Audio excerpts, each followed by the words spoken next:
Muraho neza, muraho bakunzi ba BTM TV. Aka kanya nshimye Yesu ko yatumye mumenya nshinga ino YouTube channel nayishinze numva nzavugira yega ijambo ry'Imana n'ibindi byinshi, ariko ntago nari nzi ko bizageza kuri uru rwego numva nshaka ko bizageraho. Rero abantu bakomeza bavuga ngo umugore ntago akwiye yuko avuga ijambo ry'Imana, ntago bikwiye yuko yigisha Yesu, ariko ndiho nsoma ngeze hano muri Yohana ibice 20, nkasomye numva ijwi rimbwiye ngo namwe abagore nabahaye ijambo, kubera yuko umuntu wa mbere wamenye ko Yesu Kristo atakiri mu gituro ni Mariya Madagarena. Niwe waje ku gituro ajyana ndetse n'inkuru bivuga yuko Imana rero yahaye umugore umunwa, yamuhaye umunwa wo kwamamaza inkuru. Bivuga ko turamutse tumenye na Yesu Kristo, tukamumenya neza, tukamenya Bibiliya neza, umunwa dufite wabasha kugera kure. Ijwi ryanjye ryagera kure. Niyo mpamvu mubona dushize amanga, tudafite gutinya kuvuga, tudafite gutinya kuvugira ku mbuga nkoranyambaga, kuko abandi bo banavugiraho ibitari Yesu. Noneho twebwe ni igiki cyatuma dutinya kuvuga Yesu? Ndamenyesha umugore wese ahari, aho wica ahariho hose, reka tuve mu bintu wenda ushaka gusanga idini ryarakwigishije. Wewe ahubwo uzafate Bibiliya uyisome neza, uhere mu itangiriro ugeze mu byahishuwe, urebe koko Bibiliya ibuza umugore kuvuga ijambo ry'Imana. Kandi icyo dukwiye kuvuga nta nubwo kiruhije, ni ukuvuga ko Yesu Kristo ari umwami, niwe watubambiwe, nta wundi dukwiye kwizera, nta rindi zina twahaye gukirizwamo mu isi no mu ijuru atari izina rya Yesu Kristo. Ibyo kugenda ubivuga ukabyamamaza, ukabivuga uryamye, ukabivuga usinziriye, ukabivuga ugenda, ukabivuga uri mu kazi, ntago byakunanira. Gusa hari igihe usanga wenda hari nk'amadini amwe n'amwe avuga ngo umugore ntakwiye kuvugira imbere y'itorero, hari n'aho babinyeretse byanditse, ariko nakomeje mbaza Yesu koko nimba ntamuvugira. Numva ijwi rimbwiye yuko nanjye nkwiye kwatura akanwa kanjye nkavuga nshize amanga ko Yesu Kristo ari umwami n'umukiza. Niwe uri hejuru y'abami bose, niwe uri hejuru y'abatware bose. Niryo zina twahawe gukirizwamo, niryo zina twahawe gukoresha dukandagira inzoka na sikorupiyo. Rero reka dusome ahangaha muri Yohana ibice 20.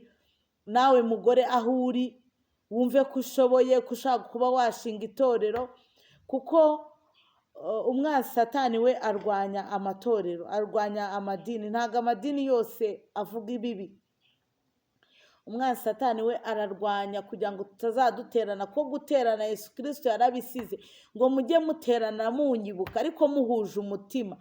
Icyo dusabwa nuko umuntu wese ahasengera yagakwiye guhuza umutima na mugenzi we, bagasenga bibuka Yesu Kristo, ndetse bahugurana, umwe ahugura undi, kugira ngo nimba hari uwaguye mu mwoshya ayavemo. Reka rero mudamu wese unkurikiye, wumva ushira amanga, umenye ko wahawe kuvugira Yesu, umenye ko wahawe kuvuga uwo mugabo, kuvuga uwo mwami, umutware uri hejuru y'abandi batware.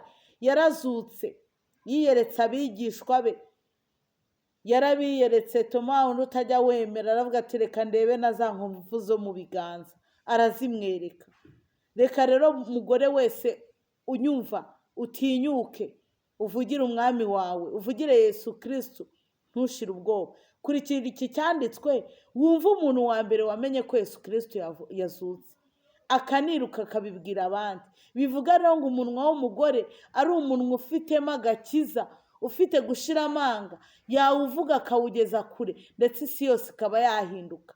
Reka abankurikiye ku isi yose, yaba abari mu Rwanda, muri Amerika, mu Bufaransa, nzi neza i Burundi, abo bankurikiye bose abari amahanga bose bakurikiye BTM TV bashira amanga, abazi Yesu bamuvuga, abazi gusenga baze kuri YouTube channel basenge, abazi kuririmba baze bamuririmbire, abazi kumuhimbaza bamuhimbaza, abazi gukina amafilime baze bakina amafilime ya Yesu, bayavuge bakine filime.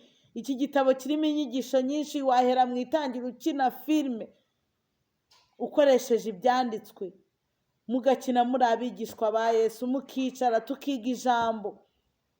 Reka twumve rero ngo kuzuka kwa Yesu. Kuwa mbere w'iminsi 7 mu rungabangabo hatarabona, Mariya Madagarena aza ku gituro, asanga igitare gikuwe ku gituro. Arirukanka asanga Simoni Petero na wa mwigisha wundi Yesu yakundaga, arababwira ati, bakuye umwami Yesu mu gituro kandi ntituzi aho bamushyize. Yajyanye amakuru. Kuki Imana yatumye? Imana izi byose, ibera hose icyarimwe. Kuki yatumye ari umugore bwa mbere ubimenya? Nuko yarazi ko abagore tuzahindura imitima y'abantu benshi.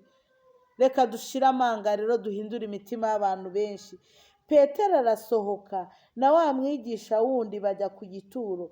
Bombi birukira icyarimwe, ariko uwo mwigisha asiga Petero aba ari we ubanza kugera ku gituro. Arunama arungurukamo, abona imyenda y'ibitare ishyizwe hasi ariko ntiyinjiramo.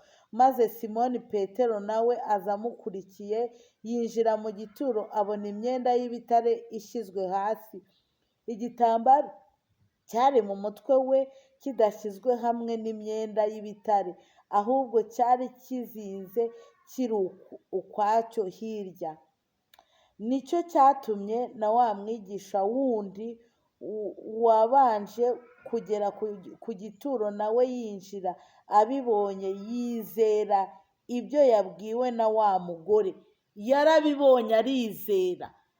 Kandi Yesu Kristo yadusabye ko twizera, ngo yizera ibyo yabwiwe na wa mugore. Bivuga ngo natwe abagore twavuga abantu bakizera, twavuga abantu bagahinduka, twavuga abantu bakava mu byaha.